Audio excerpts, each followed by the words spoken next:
Yeah, even though I don't think they're very comfortable, I would like to wear a G-string once a month just to prevent tartar buildup. I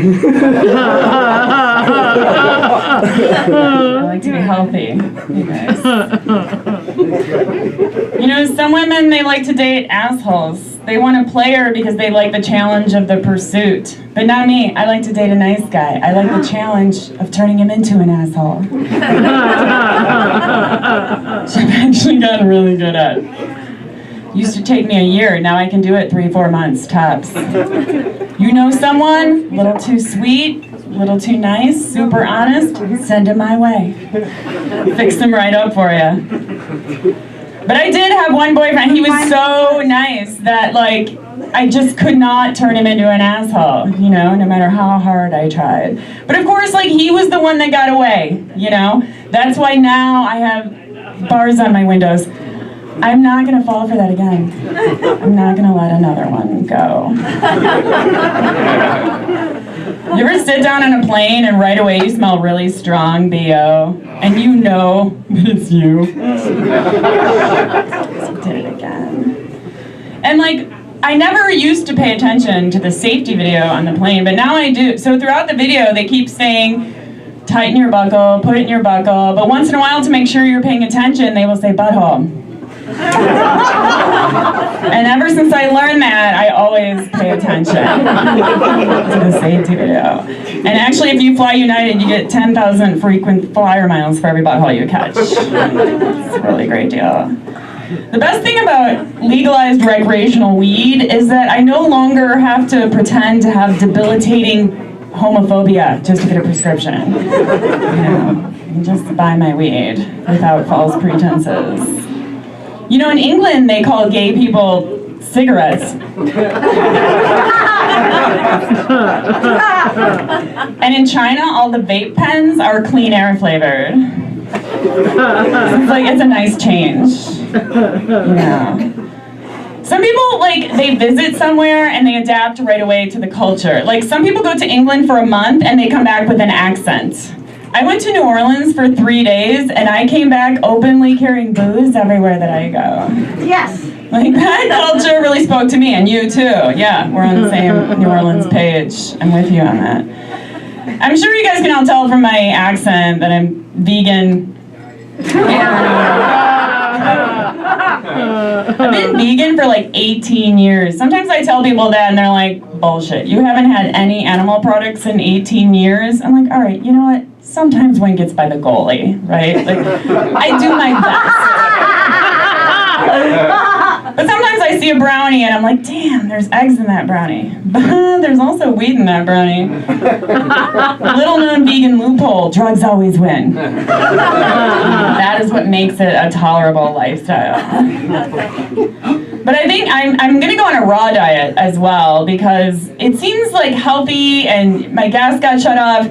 So it's like a really good time for me to try that diet. But on top of that, I've gone gluten-free. So now that I'm vegan, raw, and gluten-free, there's not a whole lot I can consume on this diet. It's been 3 days. So far, all I've had is vodka, cigarettes, and PCP. And I gotta say, I feel great. I have way more energy. And I look good, I think. It's really hard to tell. But you know what? I would date a Scientologist before I would date someone on the keto diet. That is how much sense the keto diet makes to me. You know what? Fuck holistic healing. I've had 3 exorcisms and I still have syphilis. That shit does not work.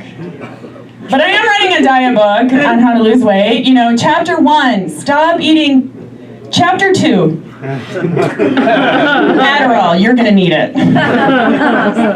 Chapter 3, fainting, you should buy a helmet. This diet is not for everybody. It's like a little bit hardcore. I was at this party and I was talking to this guy and I'm like, I'm gonna go outside for a smoke. And he's like, do you mind if I follow you outside so I can finish my story? And I'm like, oh, that would defeat the purpose. I don't think you're understanding what this cigarette is about. getting away from you. Kind of wanted to shoot that guy. Gun control, very important. Got to make sure guns are only in the hands of the good guys, you know? Good guys like our police and our military. Because everybody knows things like assault rifles are totally safe when used for their intended purpose. Killing Iraqis, or Syrians, or Palestinians, or Somali. You guys, we don't have time for the whole list. You know where I'm going with this. But I do love all these Democrats ragging on the NRA while they take all this money from weapons manufacturers. You know what? That's kind of like my mom asking me to talk to my sister about her drinking while I'm selling coke out of our basement. Hypocrisy, not a great start for an intervention, to be perfectly honest. But, you know, people get really mad that we spend all of this money on the military and no money on healthcare. There's a way around that. You just gotta learn how to weaponize your healthcare a little bit. I can get a free government-subsidized boob job if I agree to put lasers in my nipples. I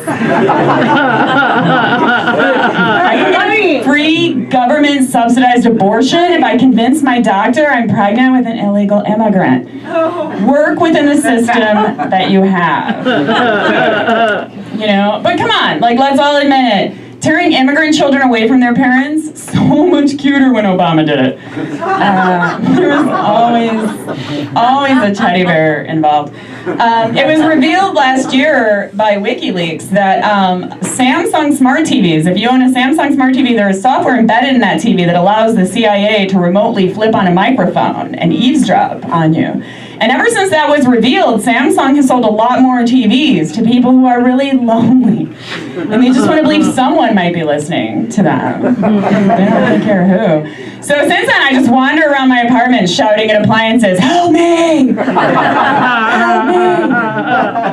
So far, no response from the CIA. You guys, your stripper name is your first name plus your last name. My stripper name is SarahKenny, thank you.